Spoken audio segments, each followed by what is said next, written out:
Listo, muchachos, gracias. Entonces vamos a ubicarnos en difracción de rayos X y vamos a ubicarnos en esta fecha, 1895, en el descubrimiento de los rayos X con Wilhelm Röntgen.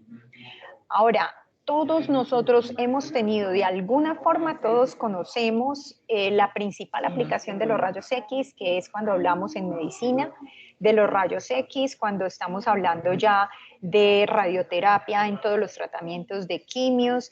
Mire que nosotros hablamos de ondas electromagnéticas como los rayos X que son aplicados en la medicina. Nosotros hablamos de justamente me fueron a tomar un TAC o me voy a ir a tomar un TAC, tengo unos rayos X y todos sabemos que esos rayos X se utilizan para ver toda nuestra contextura ósea en el organismo.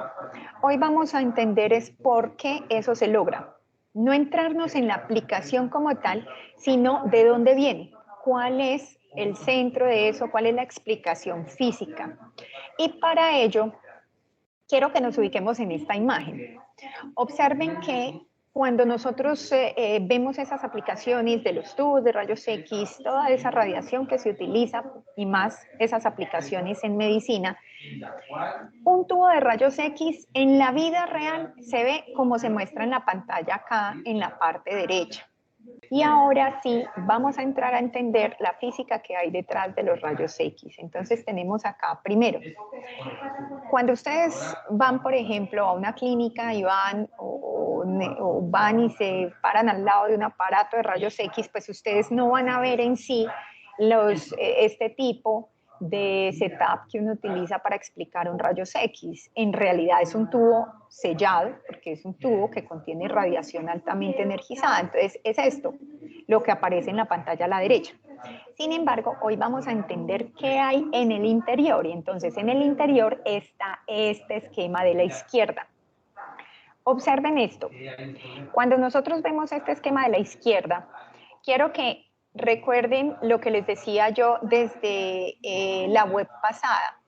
Para uno entender debe ser muy visual y más cuando se muestra un gráfico.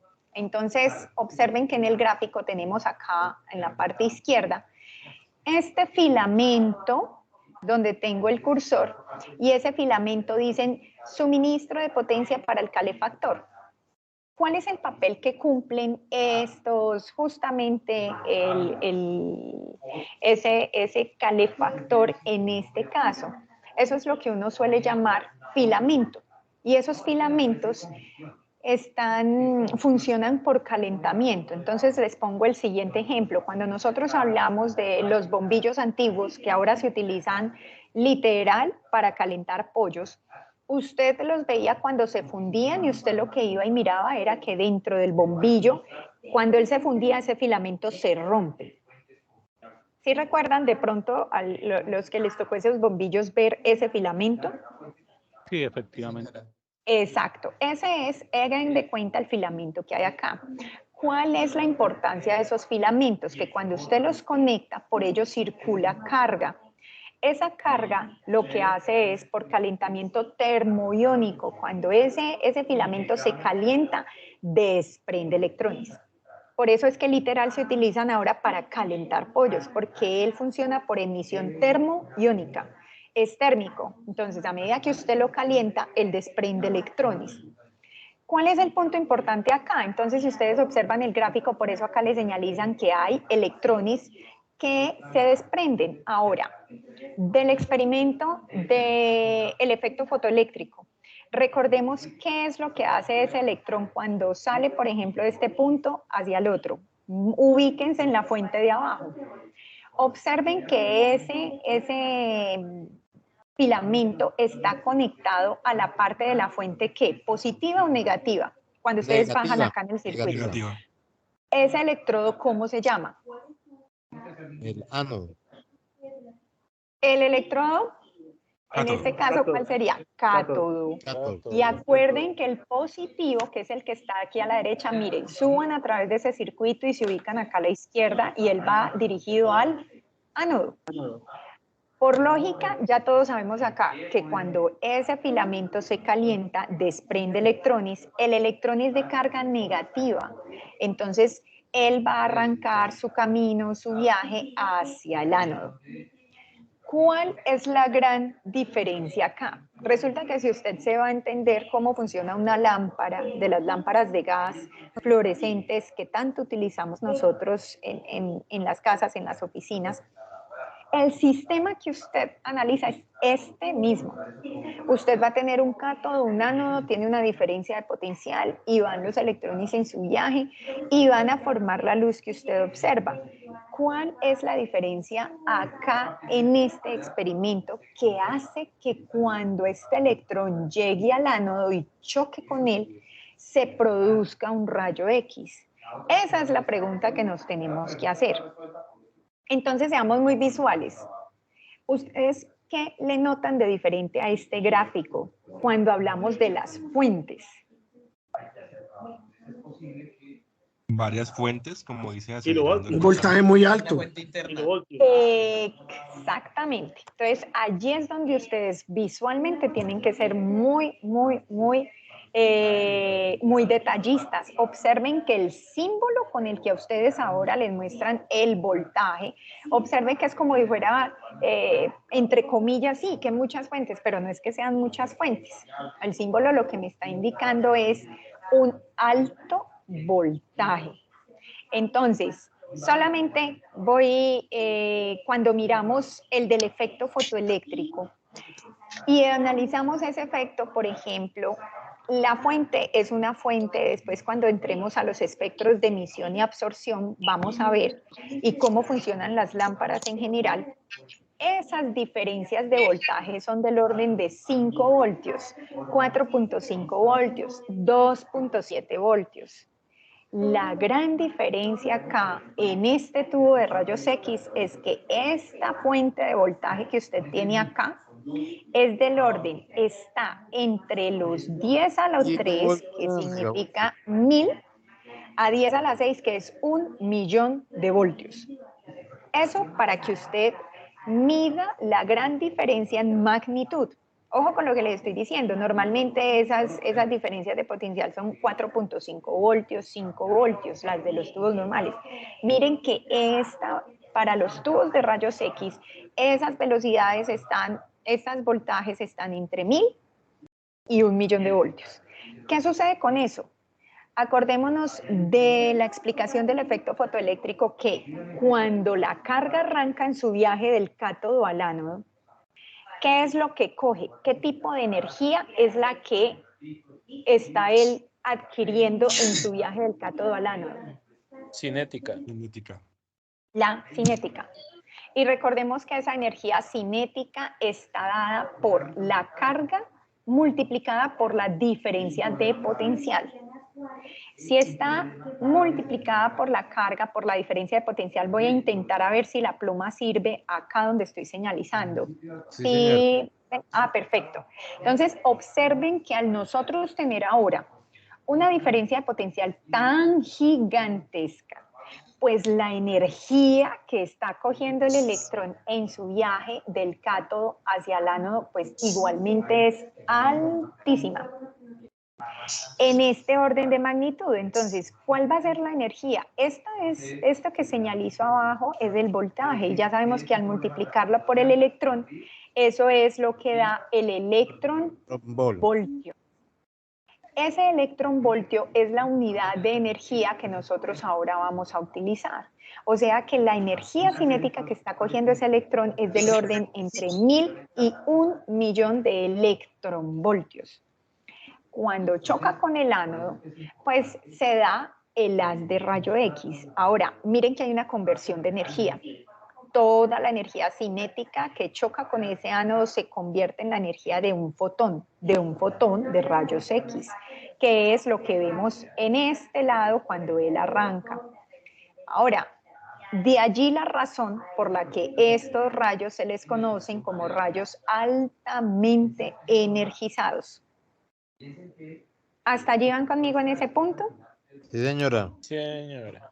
Al ser altamente energizados, ahora sí usted va a entender el por qué usted no se puede exponer a este tipo de radiación discriminadamente. Usted puede ir allá que le apliquen radioterapia y entonces usted va y le ponen una placa y le focalizan toda la intensidad de ese rayo se la localizan en el tejido canceroso para quemarlo.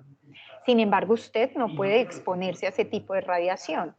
¿Por qué? Porque al ser altamente energizadas, pues rompe todos los enlaces suyos de sus moléculas, o de todos nosotros en las moléculas. Eso hace que usted no se pueda exponer. Esta es la historia del por qué cuando se descubren los rayos X, inicialmente eso lo veían como una innovación tan increíble que todo lo que veían en el camino lo querían exponer a ese tipo de radiación.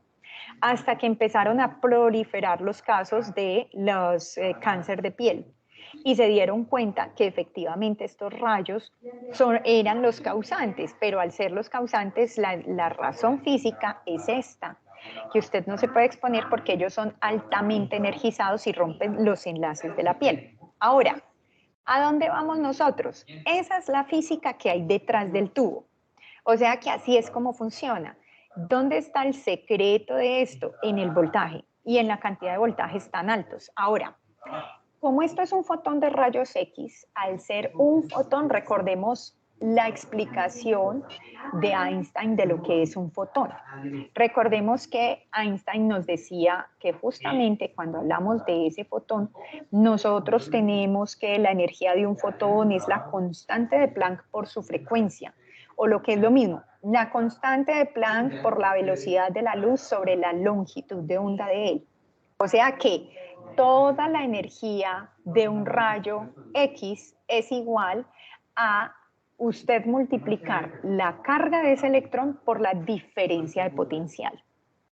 Cuando nosotros pasamos estas energías y las miramos en términos de la longitud de onda, nos vamos a dar cuenta que el rango de ellas es este tamaño, 0.001 a 1 nanómetro.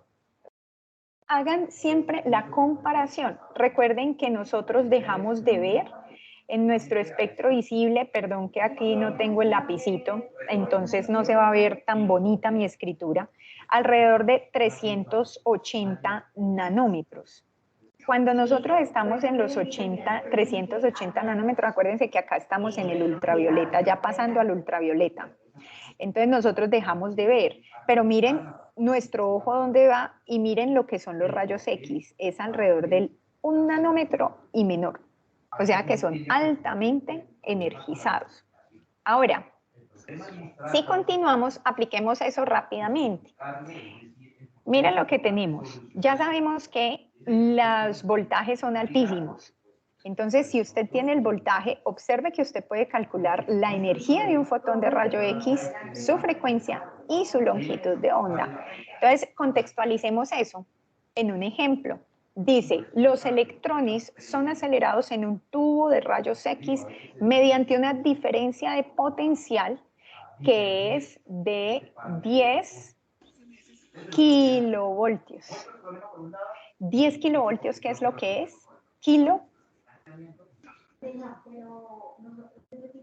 El kilo que es 10.000 voltios es. exactamente, o sea que lo que tenemos acá son 10.000 voltios. Listo, solo voy a escribir esto porque el resto ya lo tengo. O sea que la diferencia de potencial a la que está justamente este tubo acá está a una diferencia de 10.000 voltios. Ahora dice, si los electrones son acelerados en un tubo de rayos X mediante esa diferencia de potencial de 10.000 kilovoltios, y si un electrón produce un fotón al chocar con el blanco, entonces, ¿cuál es la longitud de onda mínima de ese rayo? Es decir, en el espectro electromagnético, ¿en qué longitud de onda cae exactamente un electrón que es acelerado en este? Entonces, recordemos la ecuación. Miren que aquí, ¿qué nos están dando? Nos están dando el electronvol. Exactamente. Y como ya sabemos la constante constante de Planck y la velocidad de la luz, entonces despejamos. Exactamente. Ya sabemos esto, conocemos cuál es la diferencia de voltaje, conocemos la carga del electrón, porque acuérdense que uno no la suele reemplazar, sino que la deja expresada para que el resultado le dé en electronvoltios, y podemos calcular lo que nos están pidiendo, la longitud de onda. O sea, que miren que es despejarla. exactamente. Y cuando usted la despeja, esto es lo que tiene. Le va a quedar la constante de Planck por la velocidad de la luz, en este caso, dividido entre la carga del electrón por esa diferencia de potencial. Acuérdense que ese AC significa voltaje del ánodo al cátodo. La constante de Planck siempre la vamos a tener. La velocidad de la luz también es una constante. La carga del electrón queda denotada y el voltaje, recuerden que son 10.000 voltios. Cuando usted hace esta operación, observe lo que le está dando, 1.24 por 10 a la menos 10 metros. Este 10 a la menos 10 metros es lo que si usted corre un lugar la coma hacia la izquierda, le va a quedar dada en 10 a la menos 9, o sea, 0.124 nanómetros. Porque recuerden que los nanómetros es 10 a la menos 9. Esa conversión es muy importante que la tengan porque todo en el espectro electromagnético uno lo suele clasificar en términos de los metros. ¿Listos? Recordemos que ¿qué es lo más importante de los rayos X? Que usted ya aquí tenga claro que el voltaje es altísimo. Al ser altísimo ese voltaje, la energía es justamente altísima. Entonces, ok, le dice la profe Angélica que haga aplicaciones, entonces voy a continuar porque ya veía que el tiempo se me hizo muy corto. La principal aplicación que uno suele utilizar es la difracción de rayos X. Observen lo siguiente, todos nosotros somos muy familiares con las aplicaciones médicas. Sin embargo, cuando hablamos de difracción de rayos X, quiero que se ubiquen en lo siguiente. En la Tierra cae un meteorito y corren a mirar qué tipo de materiales tiene ese meteorito. O si usted descubre una mina y está sacando minerales de allá, pues usted lo primero que quiere saber es qué tipo de minerales usted está sacando o extrayendo de la mina. Esa es una de las aplicaciones que en ingeniería y en ingeniería de materiales más se utiliza. ¿Por qué? Porque es la forma en cómo usted se da cuenta cuáles son los materiales que hay en el universo completamente. Y digo universo porque cuando mandan las ondas afuera, ellas traen muestras y los rayos X son los que permiten determinar qué tipo de materiales hay en ciertos minerales. Para ello voy a cerrar esta explicación con lo que es la difracción de rayos X. En la difracción de rayos X quiero que piensen lo siguiente. Primero entendamos y recordemos lo que es la definición de la difracción. Difracción es cuando usted coge un rayo de luz, observe que usted va a iluminar esta rendija en una pantalla y observe que usted ¿qué espera encontrar? Usted cree que va a haber una banda al frente en la pantalla, pero noten que se la están tachando con una X, porque dice, mire, aunque la óptica geométrica predice eso, eso no es lo que en realidad usted debe observar. Lo que en realidad usted observa cuando manda un rayo de luz y pasa por una rendija es un espectro de difracción como se ve en la pantalla acá al frente. Pero ¿cuál es la razón de ser del fenómeno de la difracción de la luz?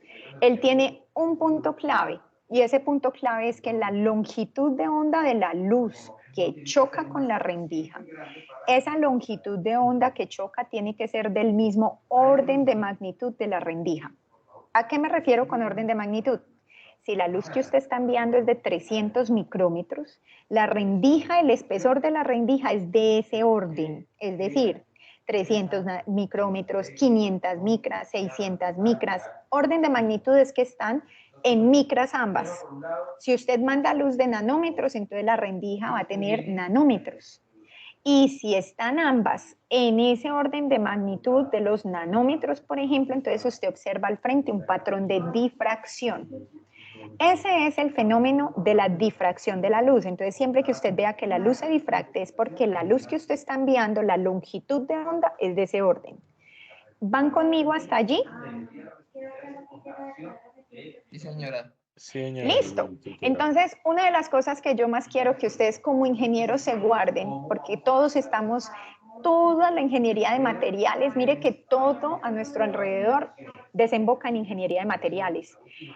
Observe esto, le están diciendo, mire lo curioso, usted coge un tubo de rayos X y lo hace incidir sobre un cristal atómico normal de cualquier material y él difracta la luz. Y entonces aquí, por ejemplo, este patrón difractado al frente es lo que se conoce como el patrón, por ejemplo, este es específicamente de un cristal de cuarzo.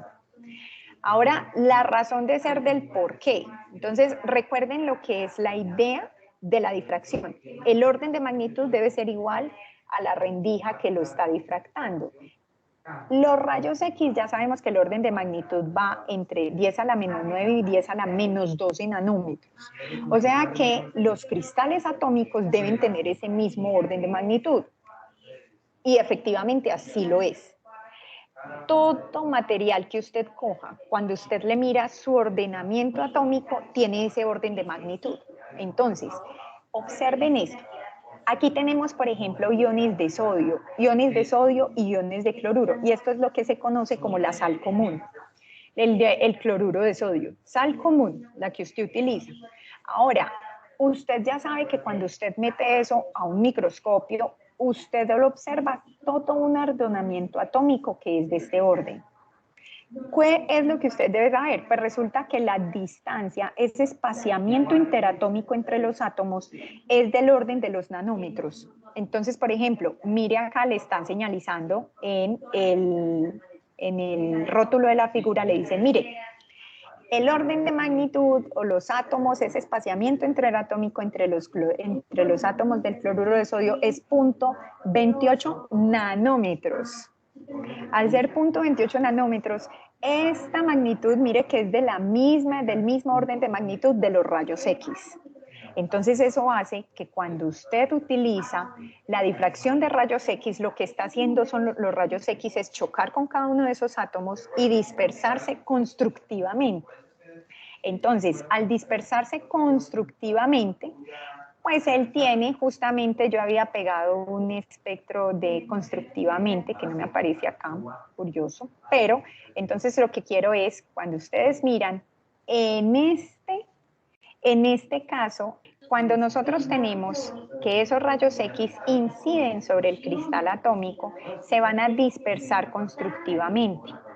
En los espectros, cuando yo les hablo de la red cristalina, ya los que son más ingenieros aplicados a los materiales, les van a enseñar todos los tipos de estructuras cristalinas y lo que hacen los rayos X es viajar a través de esas direcciones cristalográficas del cristal y muestra ciertas intensidades.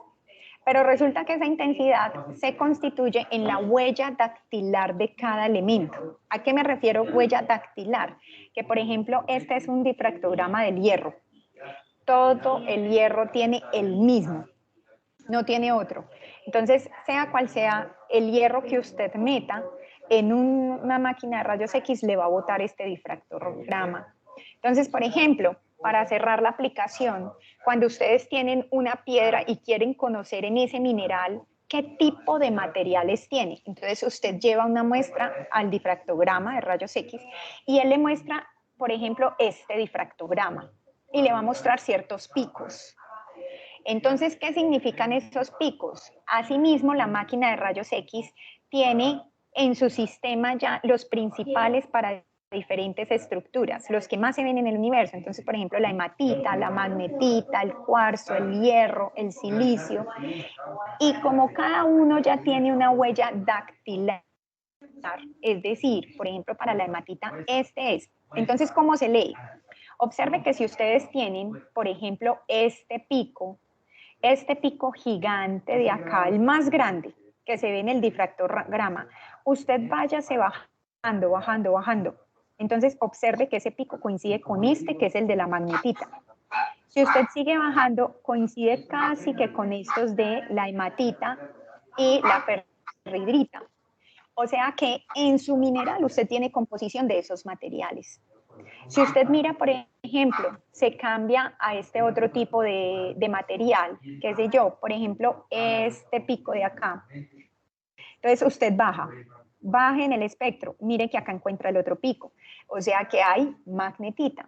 Resulta que el hecho de que este sean los picos de mayor intensidad que están en la magnetita. Quiere decir que en este material hay gran cantidad de magnetita. Ahora, si usted tiene, por ejemplo, otro tipo miremos el último pico. Por ejemplo, este de acá. Entonces, usted baja y se da cuenta que ese pico está acá un poco en el óxido de silicio, también está en la magnetita, también hay una parte en lo que es en el último pico de abajo, que es el de la ferrita, hematita. Eso quiere decir que su mineral tiene gran composición de ese tipo de material. Entonces, ¿cuáles son las aplicaciones? Son infinitas, pero todos conocemos las aplicaciones médicas. Ya sabemos que allá son aplicados es que son altamente energizadas.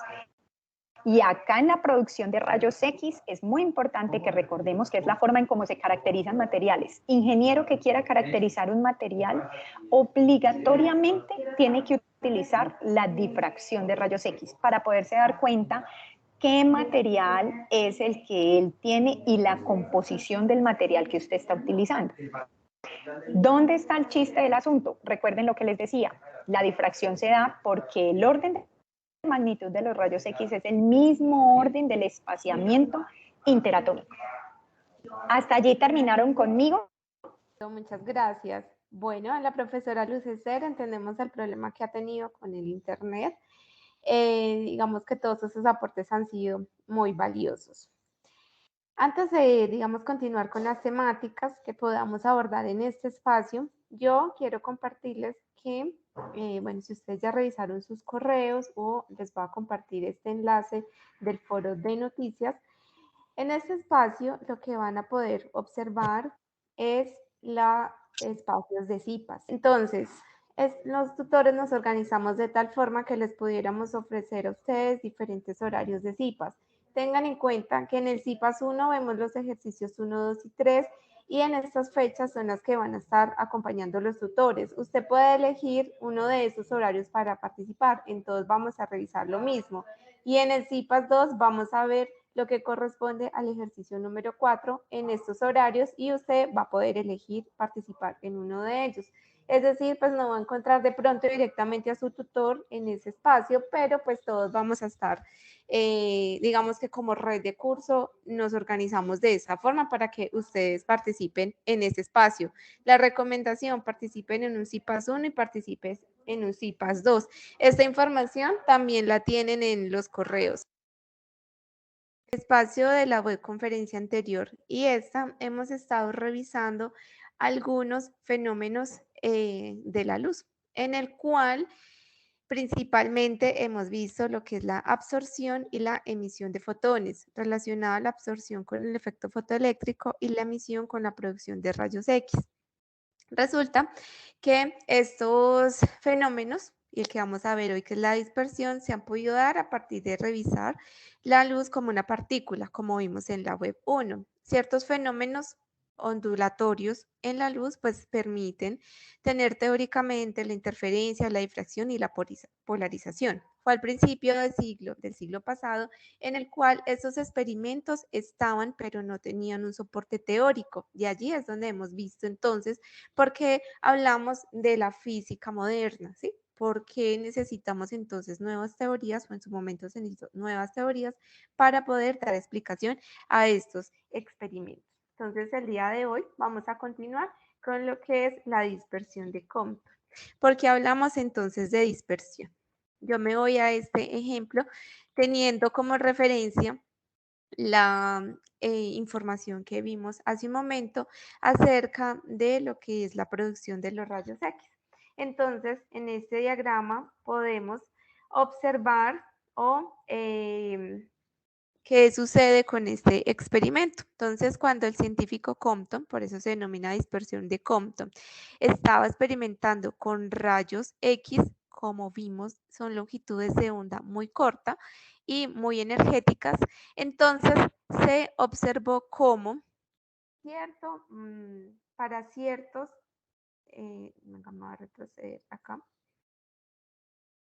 ¿Qué se observaba de esa fuente? Lo que se tenía eran un blanco en el cual se tienen electrones o se toman como electrones en reposo o electrones objetivo. Y a partir de la incidencia de cierta longitud de onda en rayos X, se observaba que ese fotón que surge tiene una dispersión, tiene una longitud de onda mayor que el incidente, es decir, una menor frecuencia. Y ese electrón que inicialmente estaba en reposo adquiere un momento lineal y se coloca en movimiento. Entonces, a eso hace parte lo que es la descripción de lo que es la dispersión de Compton. Ahora, ¿qué sucede o qué se esperaba en ese momento? Si tomáramos la luz como una onda, entonces ese comportamiento no era esperado. ¿Por qué? Porque tendríamos que esperar inicialmente, para aquellos que están en telecomunicaciones, si queremos redireccionar, ¿cierto? Una longitud de onda, pues necesitaríamos una antena. En ese caso, para que ese electrón fuese como una antena, tendría que estar vibrando a esa misma frecuencia, pero eso no ocurre, ¿cierto? El electrón no está vibrando a determinada frecuencia, incluso el electrón está allí en reposo referente al blanco.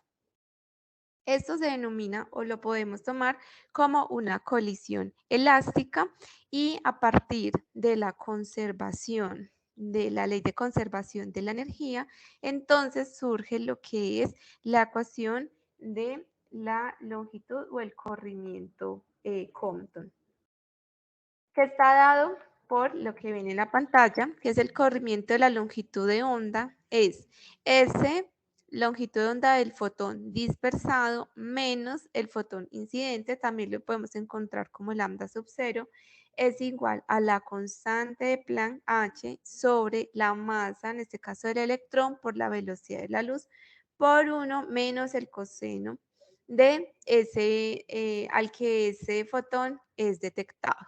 Entonces, para terminar lo que es el experimento, vemos cómo tenemos acá un detector.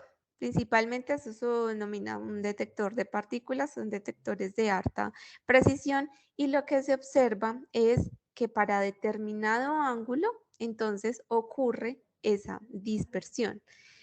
Entonces, ¿qué características más podemos encontrar a partir de este fenómeno?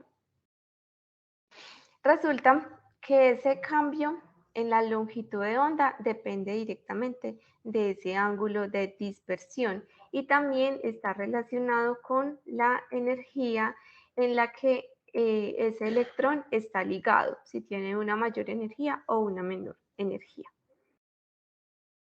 Vamos a ver entonces un ejemplo y de allí nos basamos en analizar algunos resultados. Esta ecuación es la que ustedes pueden usar en el punto A de su ejercicio número 3 para que la tengan presente. Recuerden que esta presentación ustedes mañana la van a tener en sus correos internos. Hay un valor que podemos encontrar que es un valor constante que se denomina longitud de onda de Compton, que es este espacio, este término que está acá. La constante de Planck sobre la masa por la velocidad de la luz, todos esos valores digamos, son constantes. Entonces, yo a partir de este término puedo obtener un valor nuevamente constante. La constante de Planck, 6.626 por 10 a la menos 34 joules por segundo, sobre la masa del electrón, 9,109 por 10 a la menos 31 kilogramos, por 2.998 por 10 a la 8 metros sobre segundo. Esto se aproxima a 3 por 10 a la 8 metros sobre segundo. Acá se toma entonces ese valor más aproximado. ¿Para qué? Para obtener un valor acá más preciso en la longitud de onda Compton, que es 2.426 por 10 a la menos 12 metros, y ustedes las pueden usar en el desarrollo de sus ejercicios. Veamos un ejemplo. Un fotón de longitud de onda de 2.4 picómetros indica este pico que es por 10 a la menos 12 en magnitud. Incide sobre un blanco. El fotón dispersado se detecta para un ángulo de 45 grados. Calcular la longitud de onda del fotón dispersado. Entonces, tenemos nuestra ecuación y vamos a identificar. Mire que acá lambda sub c indica que la longitud de onda de Compton. Tenemos el ángulo y recuerden que lo primado corresponde a lo dispersado y lambda sub 0 o lambda solo, como lo quieran ustedes tomar, hace referencia al incidente, al fotón incidente. Reemplazamos. Acá yo de pronto me voy a ir un poquito rápido en nuestros reemplazos, de tal forma que podamos avanzar en nuestras temáticas y nos podemos centrar un poquito más en cálculos en los encuentros CIPA. Como ya algunos de ustedes en su calificación de la tarea 1, que todavía estamos en calificación y nos vamos a extender más o menos hasta el 12 de octubre, entonces han encontrado aquellos que no han presentado el paso a paso del por qué se han penalizado. Listo, entonces reemplazamos lambda prima es igual a lambda sub 0, porque lo que hicimos acá fue despejar, de tal forma que podamos conocer lambda prima, más la longitud de onda Compton, 2.426 por 10 a la menos 12 metros, por 1 menos el coseno de phi. Reemplazamos tener presente acá cuando realicemos este cálculo del coseno, que lo debemos de tener en grados nuestra calculadora. Hacemos el paso a paso, coseno de 45 grados 0.707. En un siguiente paso podemos hacer 1 menos 0.707 sería 0.293. Seguimos llevando nuestros cálculos. Ahora lo que hacemos es multiplicar por la longitud de onda de Compton. Y al tener entonces nuestro resultado final, vamos a tener 3.11 por 10 a la menos 12 metros o 3.11 picómetros. ¿Qué podemos analizar entonces de este resultado? Que efectivamente esta longitud de onda dispersada sí tiene una mayor longitud de onda, por lo tanto esperamos que tenga una menor frecuencia. ¿Sí? ¿Cuál es la pregunta? Ese 2.4 por 10 a la menos 12 metros ¿es qué? La longitud de onda de Compton, que la acabé de indicar, que la podemos obtener como una constante a partir del valor de la constante de Planck sobre la masa del electrón por la velocidad de la luz, que estaba en la diapositiva anterior. Ustedes la pueden tomar. O si ustedes desean hacer directamente el reemplazo constante de Planck sobre la masa, sobre la velocidad de la luz, también lo pueden usar. ¿Listo? Simplemente que acá es una forma de que ustedes puedan reconocer que es una constante, lo que se denomina la longitud de onda de Compton. O sea que pueden utilizar cualquiera de las dos, profe. Sí, claro. Acá simplemente yo les doy a ustedes las alternativas que pueden usar, claramente presentando el paso a paso y describiendo cada una de las variables, indicando lambda prima, es la longitud de onda dispersada, lambda sub 0, la incidente, ¿sí? Que muchas veces en sus trabajos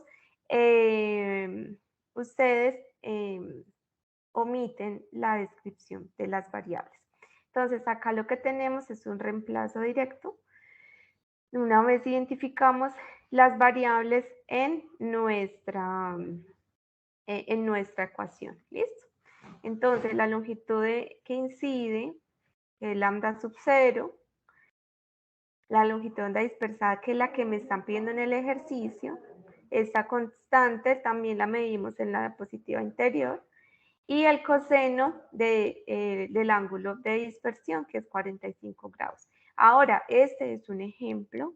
Ustedes lo que hacen en sus ejercicios es identificar cuáles de las variables que necesita reemplazar en la ecuación conoce. ¿Sí? Entonces allí ya aplicamos álgebra básica en el despeje para poder conocer entonces la variable que me están pidiendo. Este es un ejemplo, todo lo que vemos en las webs son ejemplos y en los IPA son ejemplos, de tal forma que ustedes ya luego lo relacionen a sus ejercicios. Profe, ¿y lambda sub c qué sale ser?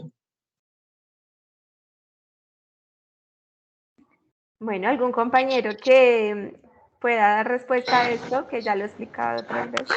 Compañero, esa es la constante que nos están diciendo que podemos utilizar en los ejercicios. Es la constante de Compton.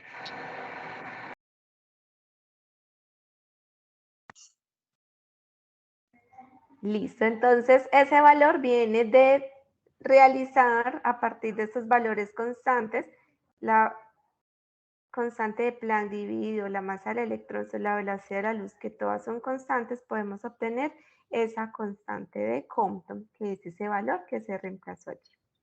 Muchas gracias. Bueno, entonces como en los IPAs vamos a estar haciendo también solución de ejemplos similares y también un poquito de revisando los conceptos, entonces vamos a revisar lo que es la producción de pares. Entonces, a partir de la producción de pares, lo que tenemos ya es, vamos a dar inicio a esos ejercicios que se denominan ejercicios número 4. La metodología de esta tarea 2 es muy similar a la metodología de la tarea 1. Ustedes tienen inicialmente de la web 1 los 3 primeros ejercicios. De la web 2, pues vamos a tener lo que son los ejercicios que se denominan ejercicios número 4 y los que llevan a la sustentación.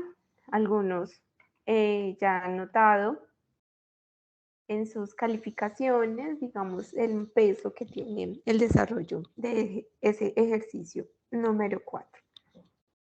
Sé que por allí preguntaron un poco de la calificación. Esta calificación va hasta el 12 de octubre, así que estamos en ese proceso.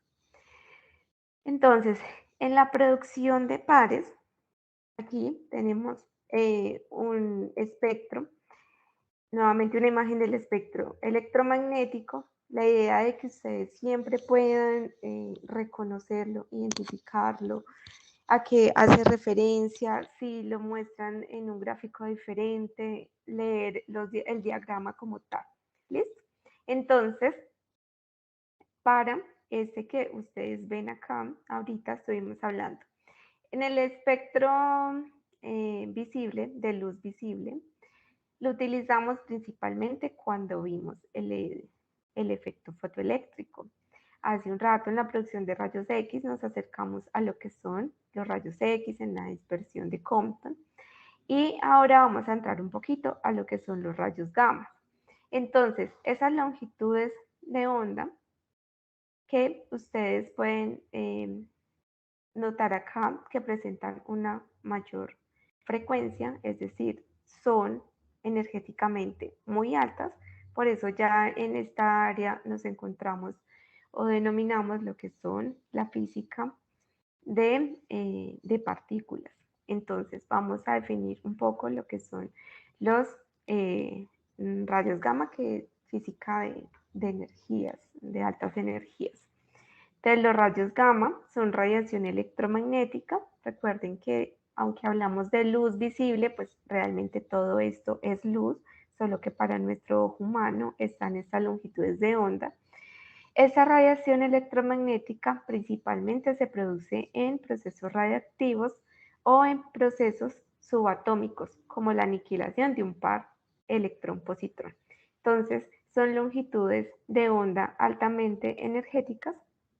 Y como lo decía ahora la profesora Luz Ester, si los rayos X pues son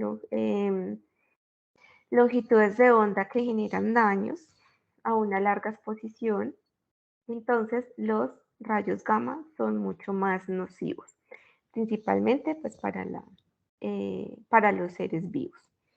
Entonces, de pronto yo los invito a que ustedes vean una serie que se llama Chernobyl. Y en esa serie presentan algo muy interesante y fue pues, el accidente en Chernobyl. Y uno puede de cierta forma ver mucho más fácil lo que es el daño nocivo que produce la radiación gamma. ¿Listo? Entonces esa es una invitación que yo les hago. Este tipo de radiación también la encontramos en los rayos cósmicos, como en estos días hablábamos también de estas partículas que inciden y que nuestra atmósfera nos protege, y en desintegración en radioactivo. También estos los estudian en lo que son los aceleradores de partículas. ¿Listo? Entonces, por eso se denomina física de alta energía. ¿A qué hace entonces referencia lo que tomamos acá acerca de la producción de pares? Entonces, en la producción de pares resulta que se tiene la incidencia de un rayo gamma en un material, ¿sí? Por lo general, esto se produce, o la producción de pares se dan cuando hay un acercamiento de rayos gamma en las proximidades de un núcleo y se genera un electrón y un positrón. Entonces, experimentalmente, ¿qué ocurre? Está la incidencia de ese rayo gamma, el material, que por lo general ese blanco, ya les confirmo, son láminas de plomo, y se deja de detectar esos rayos gamma y se detectan un par electrón-positrón. Entonces, el electrón podemos verlo acá, E-, y el positrón, entonces podemos, o pudiesen ver ustedes acá que está denotado también como E, pero más. Entonces, el positrón tiene la misma masa que el electrón y su carga, que tiene el mismo valor del electrón, pero positiva. Entonces, el positrón, que se denota como E+, se denomina la antimateria del electrón. En la producción de pares, como su nombre lo indica, siempre se producen pares, electrón-positrón, y por conservación de la energía, si el fotón tiene carga 0, entonces el electrón y el positrón se producen pares, debe cumplir la ley de la energía, entonces por lo tanto deben tener carga 0. Y es por eso que se denota de esa forma. El hecho, pueden ver acá que tenemos un campo magnético y ese campo magnético lo que hace es mostrarnos entonces esa desviación del electrón y del positrón. Por eso se ve de cierta forma como simétrica. ¿Listo? Entonces, por conservación de la energía, siempre se producen en pares.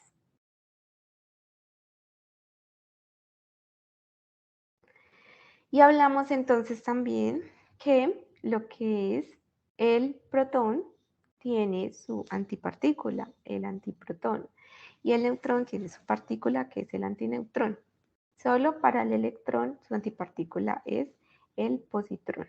Y vamos a ver como algunas características de lo que es la antimateria. Si de pronto está siendo un poquito difícil de entender, sí, sé que hay que salirnos un poco de ese sentido común acerca de, me están diciendo que a partir de radiación se produce materia, y eso es lo que yo quiero que entiendan, que solo radiación se produce materia, y ahorita vamos a ver la aniquilación. ¿Qué se debe de cumplir entonces para que a partir de un fotón se produzca entonces un par electrón-positrón? Debe existir una energía mínima que es 2 veces la masa en reposo del electrón por la velocidad de la luz al cuadrado. Eso nos daría entonces que para un electrón o positrón, mc cuadrado sería 8,2 por 10 a la menos 14 joules. Y 2 veces, bueno, y si hacemos la conversión a electron-volt, pues vamos a tener que es 0,511 por 10 a la 6 megaelectron-volt. O lo podemos también 511 kiloelectron-volt. Esa es la energía mínima que se necesita para producir un par electrón-positrón. Entonces, ¿qué longitud de onda debe tener ese fotón? Recordemos entonces que a partir de la energía podemos conocer o estar relacionado directamente con la constante de Planck y la frecuencia es C sobre lambda. Entonces, esa longitud de onda máxima va a estar entonces dada como la constante de Planck. Acá estamos usando este valor de la constante de Planck en electronvolt por segundos. Recuerde que también la podemos usar en joules por segundo, dependiendo la necesidad que tengamos en la unidad de medida final. En este caso, pues convenientemente porque tenemos este valor en megaelectronvolts, entonces vamos a usar. Pero pues hay que tener mucho cuidado de cómo usamos estos valores. Entonces 4,136 por 10 a la menos 15 electronvolts por segundo por 3 por 10 a la 8 metros sobre segundo sobre 1.022 por 10 a la 6 electronvolts. Entonces, miremos acá lo que les decía. Convenientemente puedo simplificar el electronvolt, los segundos y me queda la unidad de medida de metros. Entonces, la longitud de onda es de 1.21 por 10 a la menos 12 metros, es decir, 1.21 picómetros. Esa es esa longitud de onda que necesitaríamos, o a partir de esas longitudes de onda de rayos gamma, de tal forma que se puedan generar un par electrón-positrón, obviamente con determinadas características del experimento, porque esto se da principalmente cuando estos fotones de rayos gamma se aproximan al núcleo atómico. Estos se producen entonces, no es que de pronto vayamos caminando y, ay, mira, hay antimateria, no, están en los aceleradores de partículas, en las reacciones nucleares de alta energía y en los rayos cósmicos. ¿Cuál es entonces el proceso inverso y por qué hablamos de producción-aniquilación? Es que ocurre que si se tiene un positrón y un electrón y ellos chocan, pues ambas partículas desaparecen y aparece entonces dos fotones con una mínima energía de 0,511 megaelectronvolts cada uno. Vemos en este gráfico cómo esto tiene que ocurrir a bueno, antes de eso quiero comentarles. La antimateria, que hablamos acá en este caso, este positrón, indica que en el contacto con la materia, pues desaparece, ¿sí? Y aparecen esos fotones. Difícilmente podemos decir entonces que la antimateria se puede almacenar porque si está en contacto con materia, inmediatamente desaparece. Entonces, en general, la antimateria pues tiene una vida media muy corta entre los micro y los nanosegundos, ¿sí? Eso por esto en estos detectores o en estos laboratorios es donde los estudian y pueden tener, digamos, todos esos datos. Llegamos acá a la producción de pares para ver algunas aplicaciones importantes y poder entender entonces que si un electrón y un positrón se encuentran siendo materia, esto desaparece y esa materia se convierte completamente en energía. ¿Por qué? Porque inmediatamente interaccionan la materia y la antimateria, entonces se produce esa radiación. Y si ustedes de pronto son o se inquietan un poco, esto lo pueden consultar muchísimo más y pueden entonces preguntarse qué gran cantidad de energía podríamos tener si pudiésemos hablar o poder almacenar la antimateria. ¿Sí? El caso es que esto lo tenemos, hace parte de la física moderna, el estudio de la producción de pares y tener en cuenta entonces ese valor de mínima energía. Aplicaciones importantes en medicina nuclear, que es el emisor de positrones y la gammagrafía. Esto produce más que todo en lo que es la radioterapia y es en procesos de desintegración radioactiva. Entonces, sí, las personas lo que hacen, esto se da principalmente en estudios de cáncer, lo que hacen las personas pues es inyectársele material radioactivo que está emitiendo positrones y estos al poder, digamos, con los detectores radiar esos electrones y estas longitudes de onda en rayos gamma que se miden, es donde nos presentan entonces, digamos, como los resultados de estudio, ahí es donde se presentan específicamente se puede hacer destrucción de cierto tejido maligno. Claro que también está el de cierto tejido, pues que sí es bueno, pero esas son unas de las principales aplicaciones. Las personas que trabajan en lo que es la medicina nuclear tienen, digamos que, un tiempo de vida laboral mucho más corto que ciertas profesiones.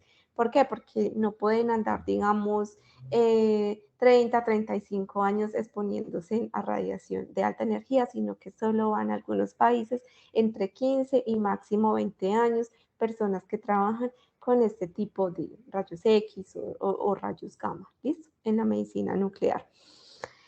Porque, obviamente, espero que para ustedes sea mucho más claro poder comprender que estas radiaciones de alta energía, como lo comentaba también ahora la profesora Luz Esther, dañan los tejidos. Quisiera entrarme un poquito más en este mundo de los rayos gamma porque realmente son fascinantes, pero bueno, debemos continuar con las temáticas, lo podemos revisar en lo que son los IPAs. Invito también a los tutores a que en esos espacios los puedan comentar. Vamos a ver un ejemplo que les va a servir a quienes tienen un ejercicio relacionado con la producción de paz. Entonces, un fotón gamma de longitud de onda de 248 femtómetros de longitud genera un par electrón-positrón en las proximidades de un núcleo pesado, inicialmente en reposo. Suponiendo que esas partículas se reparten por igual el exceso de energía, calculen la energía cinética del electrón y el positrón. Entonces, para calcular esa energía cinética, vamos a tener en cuenta que la energía del fotón es igual a las sumas de la energía del electrón y el positrón. ¿Por qué? Porque acá nos están diciendo que se reparten en igual el exceso de energía. Entonces se va a necesitar una energía mínima, ¿cierto? Para producirse un par electrón-positrón y la energía de cierta forma que podamos decir sobrante se convierte en energía cinética. Entonces, la energía está dada por la energía cinética más la masa en reposo por la velocidad de la luz al cuadrado. Si vamos entonces a sumar la energía tanto del electrón y el positrón, pues entonces tenemos que la energía cinética para el electrón, para el positrón, más la masa en reposo por la velocidad de la luz al cuadrado, tanto para el electrón y el positrón. Entonces recuerden que el positrón tiene la misma masa que el electrón y por eso entonces lo sumamos acá. Y más que la energía cinética para ambos pues, se va a distribuir de la misma forma.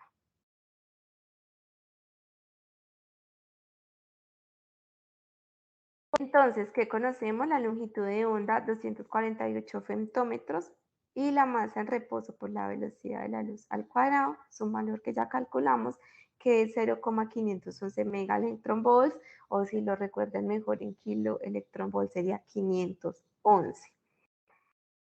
Como estamos hablando entonces de fotones, pues tenemos en cuenta la ecuación que es igual a la energía por la constante de Planck por la velocidad de la luz sobre esa longitud de onda. Y tenemos entonces que, pues, si queremos llegar a unidades que nos relacionen en electronvolt, pues entonces podemos trabajar la constante de Planck en el electronvolt. 4.136 por 10 a la menos 15 electronvolt por segundo por la velocidad de la luz que es 3 por 10 a la 8 metros sobre segundo sobre 248 por 10 a la menos 15 metros. S por 10 a la menos 15 son los femtómetros. Los femtómetros. Revisamos unidades de medida, los metros se simplifican, los segundos se simplifican y nos queda la unidad de energía en electronvolt. Realizando entonces este cálculo, tenemos que 5 por 10 a la 6 electronvolts o 5 megaelectronvolts. Yo voy a lograr acá el espacio en chat y les voy a compartir una calculadora. Esa calculadora la pueden usar en sus computadores, es un archivo comprimido y dentro está la calculadora. Quisiera yo como compartirla en este espacio, pero lastimosamente el computador no tiene los permisos para usarla, pero se las voy a compartir acá en este chat. Es una Casio.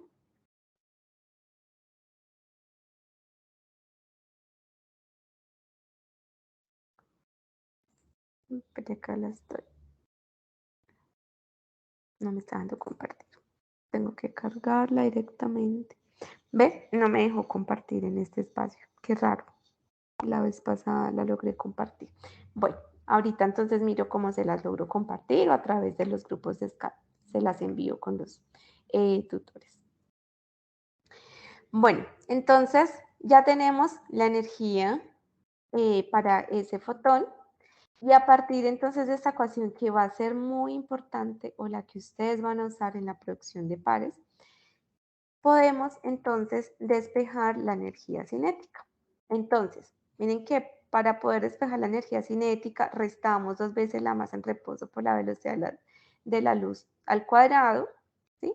También acá, bueno, inicialmente podemos simplificar el 2 como factor común, de tal forma que después de realizar esas restas que nos queda allí, ese 2 dividiendo. Digamos que eso ya son procesos algebraicos, aquí ustedes ya están más avanzados. Entonces, esa energía que es de 5 megaelectronvolt menos 2 veces esa masa en reposo, sobre 2 nos daría 1,99 megaelectronvolts. Pues entonces, acá, ¿qué podemos analizar? Que si se necesita una mínima energía para esa producción de pares, la energía restante la tenemos distribuida en lo que es energía cinética. ¿Listo? Entonces, miren que estos rayos gamma son de longitudes de onda muy cortas, es decir, tienen una alta frecuencia. Ya, pues entonces a partir de esos datos, si de pronto sus ejercicios relacionan con frecuencia, pues ustedes ya pueden continuar sus cálculos. Recuerden que vamos a tener los espacios de CIPAS distribuidos en diferentes horarios para que ustedes puedan participar de forma, digamos que tengan más disponibilidad o que puedan elegir horarios diferentes para que puedan participar o si allí están listados, buscan a su docente o si buscan a un docente que no está pues directamente relacionado a su grupo, no importa, pues todos somos los docentes de la red, entonces esperamos que participen oportunamente.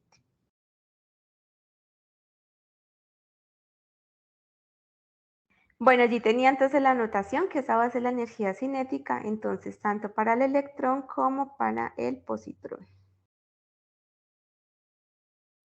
Que de pronto allí puedo ir un poco rápido.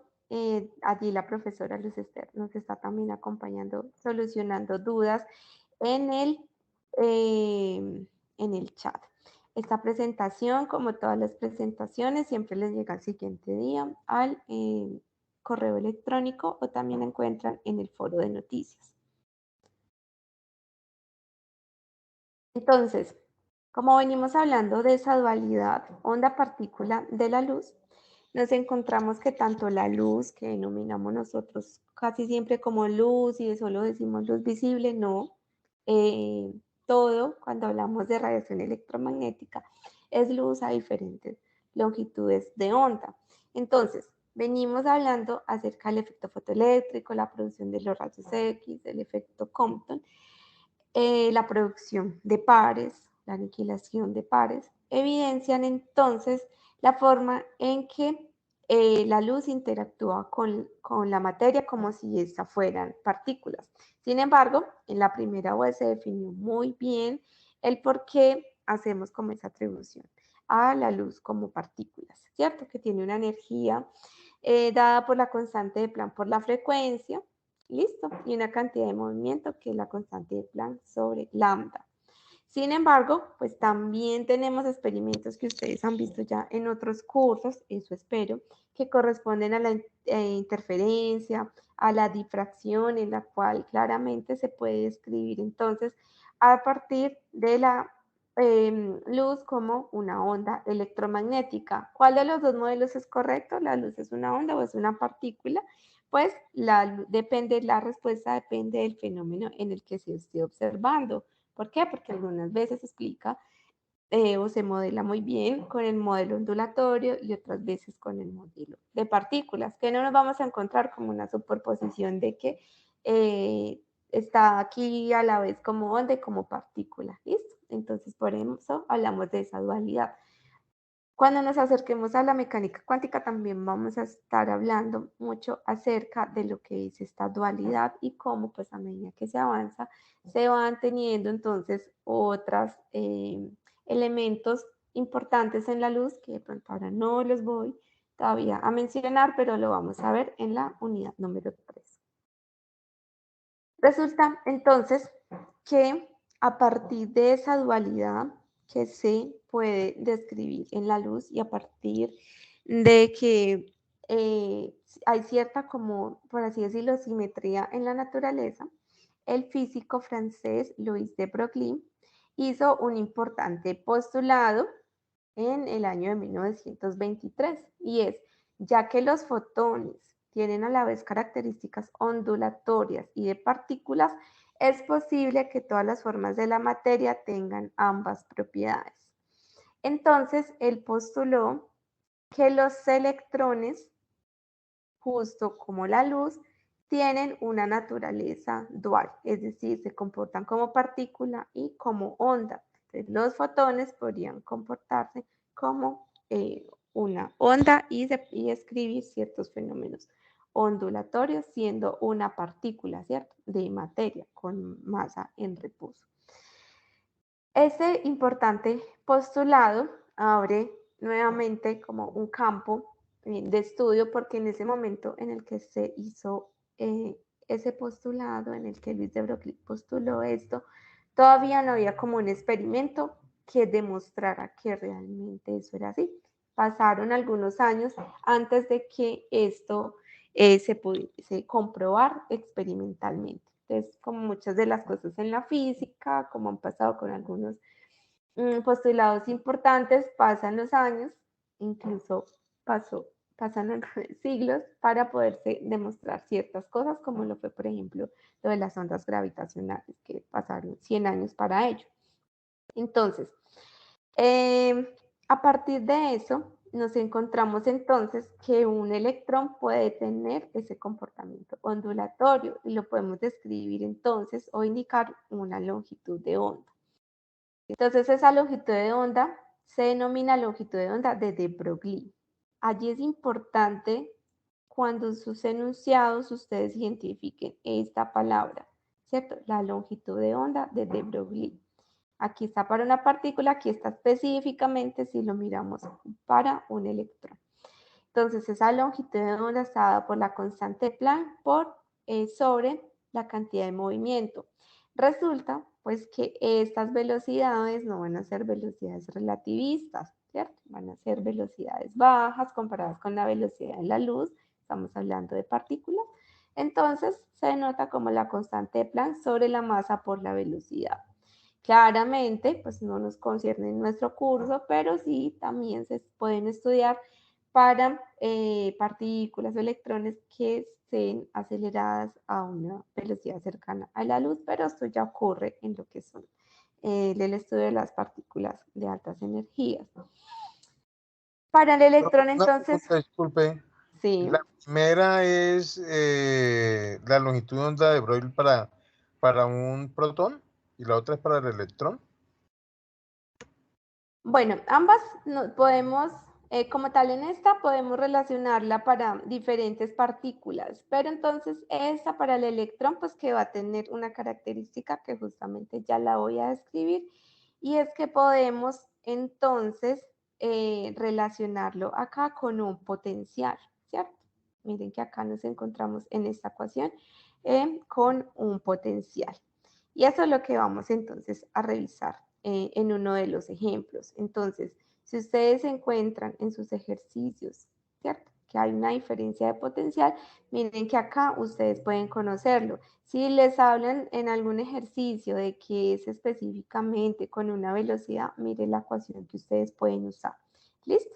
Entonces, Por eso ambas las pueden usar, pero ¿de qué depende esto? De los valores o lo que ustedes, por ejemplo, en un ejercicio, porque sé que es lo que ustedes buscan en el uso de las ecuaciones, va a ser, bueno, ¿y cuál uso? Bueno, ¿cuál usa? Pues si usted tiene relacionada una velocidad, una cantidad de movimiento, puede usar esta ecuación, pero si usted no tiene una velocidad, sino que le están dando una diferencia de potencial o le están dando un voltaje, miren que usted puede acercarse a esta ecuación. ¿Listo? Siempre y cuando, siempre se va a hacer claridad que la longitud de onda de Broglie para un electrón o para una partícula. ¿Listo? Siempre van a encontrar ustedes No sé, esa anotación. la imagen, pero no mostraba.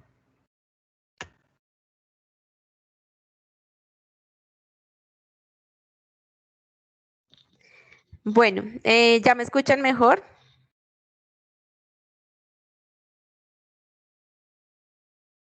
Sí, profe. Listo. Sí, Sí, señora. doctora, se le escucha bien. Se la ha estado Listo. escuchando bien, la verdad. Yo creo que es Se la tema de está internet. escuchando bien, pero la imagen, la imagen está congelada. Bueno, pues yo no me he movido de la presentación de Lois de Broglie. Entonces, tenemos esas ecuaciones y digamos que una particularidad de ese físico es que él pertenecía a la realeza y sin embargo, pues realizó sus estudios doctorales y no se dedicó tanto como a la diplomacia, sino a la física e hizo este importante aporte. De allí vamos, quisiera yo entrarme un poquito más, pero pues yo creo que lo podemos ver en uno de los IPAs, y es lo que se denomina el funcionamiento de los microscopios electrónicos y su diferencia con los microscopios, olvidé el nombre, microscopios electrónicos versus pues, los microscopios de cierta forma convencionales en los que se ve Análogos. visible.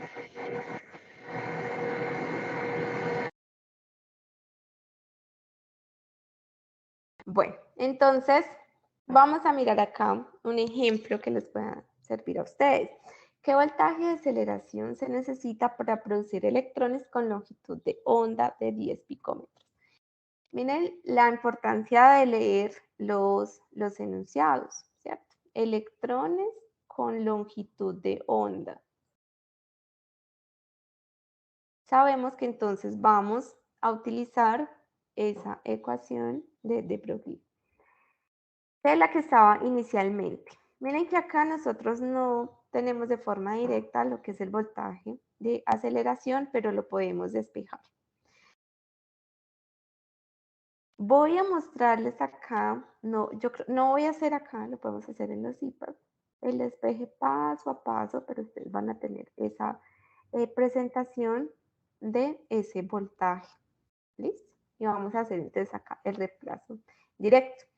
La constante de Planck elevada al cuadrado, 6.626 por 10 a la menos 34 joules por segundo al cuadrado, sobre 2 veces la masa del electrón por la carga del electrón por la longitud de onda al cuadrado.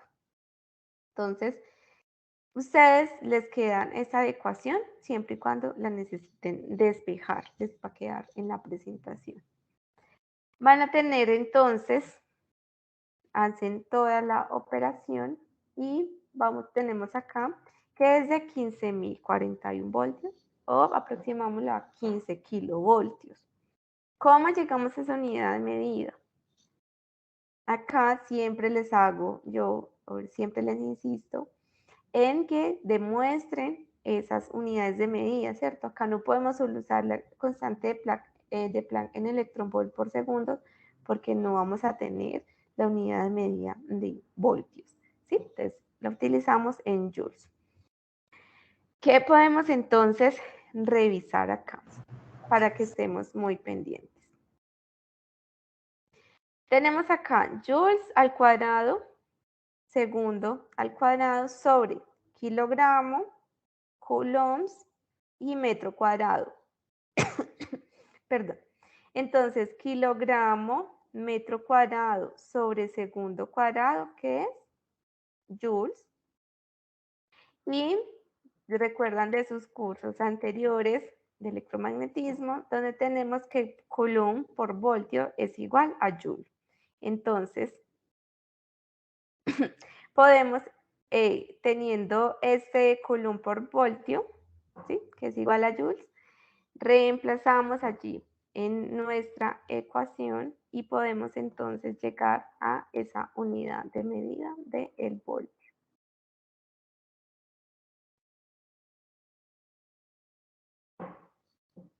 Les dejo allí para que ustedes luego la analicen con más detenimiento y podamos entonces continuar revisando los temas que han sido un poco extensos, pero nos vamos a encontrar en los IPAs.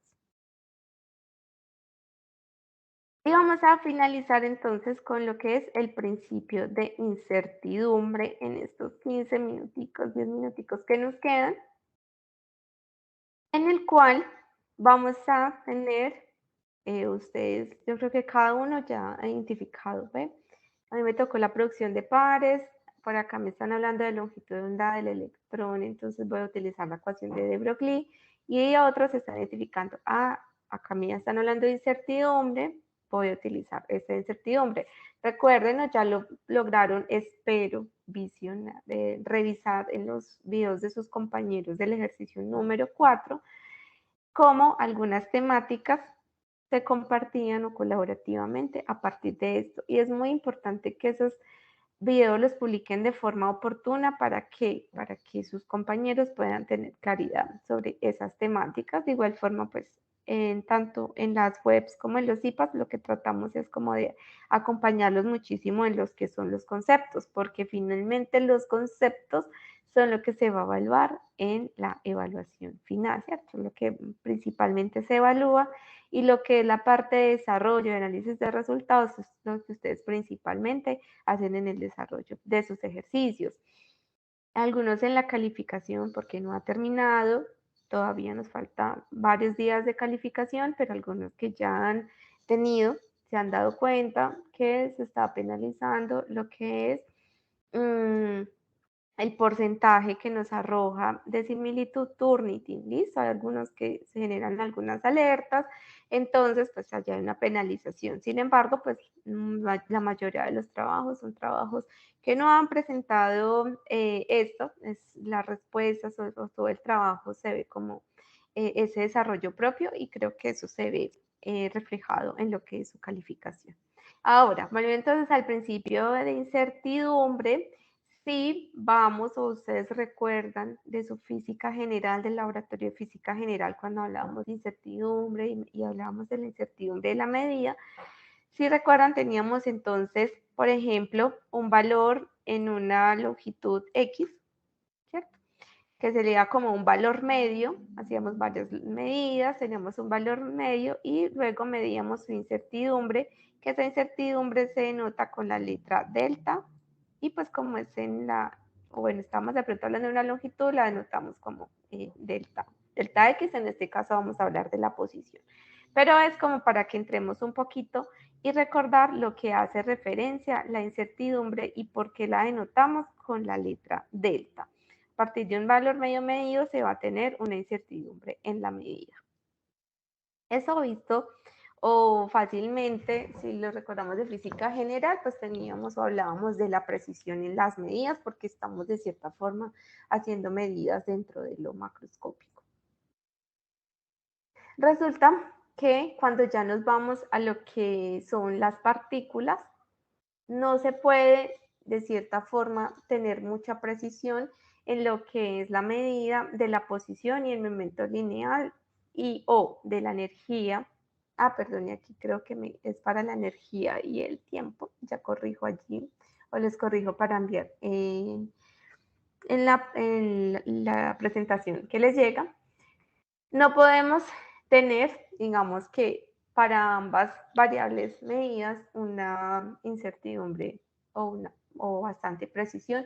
¿Por qué? Porque si nos vamos a lo que son las partículas o lo subatómico, pues vamos a tener interacción en este caso, por ejemplo, de los fotones con los electrones, como ya hemos visto en todos los fenómenos que hemos descrito tanto en la web 1 como en la web 2. Entonces, si medimos con gran precisión una de las variables, no será posible determinar con gran precisión la otra variable. Y a eso se le denomina entonces el principio de incertidumbre de Heisenberg, en el cual, si vemos en este gráfico, me relaciona estas dos ecuaciones que están acá, o veámoslo para este, la posición y el momento lineal. Entonces la posición, la incertidumbre en la posición delta X, la incertidumbre en el momento lineal, pues va a tener un valor mayor o igual que h barra medios. Este h barra hace referencia entonces a una nueva constante que nos vamos a encontrar y está relacionada con la constante de Planck sobre 2pi, que es de 1,055 por 10 a la menos 34 joules por segundo. Lo vamos a utilizar para el principio de incertidumbre y lo vamos a utilizar muchísimo el h barra medios en la unidad número 3 para que lo vayan teniendo por acá presente. Entonces, si revisamos en esta ecuación, vemos cómo una incertidumbre pequeña en la posición sería una gran incertidumbre en el momento lineal y una gran incertidumbre en la posición sería una incertidumbre pequeña en el momento lineal. Entonces, este gráfico o esta separación que hace ahí, que hace referencia a mayor o igual que h barra medios, es porque no es posible o estos valores que están de este lado de la gráfica no son valores, ¿sí? Son valores imposibles, no se pueden obtener. Sin embargo, vamos a tener siempre un valor mínimo, por lo cual cuando llevamos a una ecuación podemos utilizar el valor mínimo y por eso vamos a poder igualar las ecuaciones. ¿Listo? Entonces, eso se hace el principio de incertidumbre.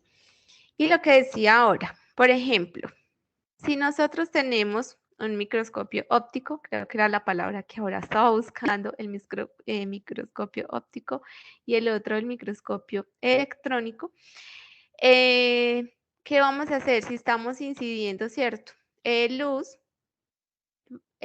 vamos entonces o queremos mirar la posición y el momento lineal para un electrón, ¿qué pasa? Pues estamos haciendo interactuar ese fotón con ese electrón, ¿listo? Entonces, al haber esa interacción, entonces, pues estamos alterando una de las variables y no la vamos a obtener con una mayor precisión.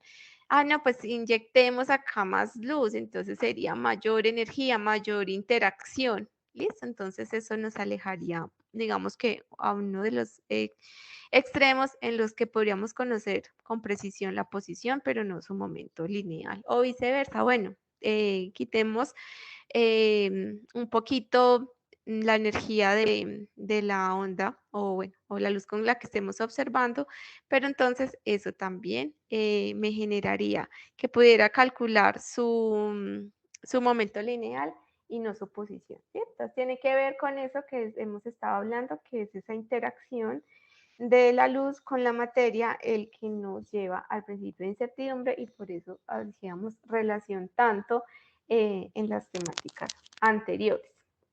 Vamos a ver un ejemplo y es un electrón se desplaza en línea recta con una rapidez constante de 1.1 por 10 a la 6 metros sobre segundo.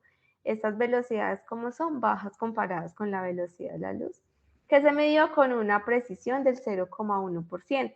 ¿Cuál es la precisión máxima con la que se podría medir su posición simultáneamente? Entonces tenemos la ecuación del principio de incertidumbre de Heisenberg y vamos a mirar cuáles son los datos que tenemos. La cantidad de movimiento, recuerden que la masa por la velocidad, sí, tenemos la ecuación acá clásica, y la incertidumbre en P es. Entonces recuerden que cuando hablamos de incertidumbre estamos denotando a este valor delta. Entonces, delta P sería la incertidumbre en la cantidad de movimiento, es del 0,1% P. Y este 0,1%, recuerden que seguimos sobre 100%, corremos entonces la coma, dos espacios, nos quedaría 0,001 la cantidad de movimiento. Miren que acá, pues lo único que conozco o me entregaron acá fue la velocidad, conozco la masa y a partir entonces de ello, ¿cómo puedo obtener cuál es ese valor de P? ¿Sí? Yo tengo la incertidumbre, que es el 0,1% de P, pero no conozco a un P para conocer cuál es ese porcentaje. Entonces, la cantidad de movimiento, masa por velocidad, si multiplicamos entonces el valor de la masa de ese electrón por la velocidad a la que se desplaza, obtenemos 1,0021 por 10 a la menos 24 kilogramos metros sobre segundo. Y tienes, digamos, este valor en cantidad de movimiento para velocidades bajas, están de acuerdo a los valores, digamos, como esperados en cantidad de movimiento, y para quienes en la tarea 1 hacían esa comparación de cuando usábamos la ecuación clásica de la relativista, pues tenían órdenes de magnitud alrededor de esto. Ahora, ¿cuál es entonces la incertidumbre? Pues la incertidumbre sería ese 0,1% de este valor de P, que sería entonces multiplicar 0,001 por ese valor, 1,0021 por 10 a la menos 24 kilogramos metros sobre segundos, que es la unidad del momento lineal, obteniendo 1,0021 por 10 a la menos 27 kilogramos metros sobre segundo. ¿Listo? Entonces ya conocemos ese valor en la incertidumbre. Te recuerden, vamos a tener una cantidad de movimiento más o menos su incertidumbre, ¿cierto? Entonces ya conocemos ambas cosas de cierta forma ya numérica, ¿listo? No simplemente expresado como 0,1% de P, sino que ya encontramos cuánto vale esa incertidumbre, ese delta P. Como ya conozco delta P, conozco H barra medios, entonces puedo ir a reemplazar. ¿Para qué? Para conocer entonces la incertidumbre en la posición. Sería H barra medios sobre 2 veces la incertidumbre en la cantidad de movimiento, 1,055 por 10 a la menos 34 joules por segundo. Recuerden que este es H barra medios, que es una nueva constante que nos encontramos, sobre 2 veces esa incertidumbre en la cantidad de movimiento, 1,0021 por 10 a la menos 27 kilogramos metros sobre segundo. Podemos entonces demostrar cómo de acá llegamos simplemente a lo que son los metros, 5,26 por 10 a la menos 8 metros o 52,6 nanómetros. Entonces, para la incertidumbre en la posición va a ser de 52,6 nanómetros. Es decir, si yo tengo un valor medio para la posición, pues voy a tener ese valor de incertidumbre en la posición. ¿Por qué? Porque estamos en partículas y para eso entonces utilizamos el principio de incertidumbre de Heisenberg. ¿Listo? No es simplemente de pronto, como recuerdan, hallamos la incertidumbre en un laboratorio cuando estamos haciendo mediciones, sino que aquí ya estamos en partículas. Y por eso utilizamos este principio de incertidumbre. Yo les agradezco mucho, digamos, este espacio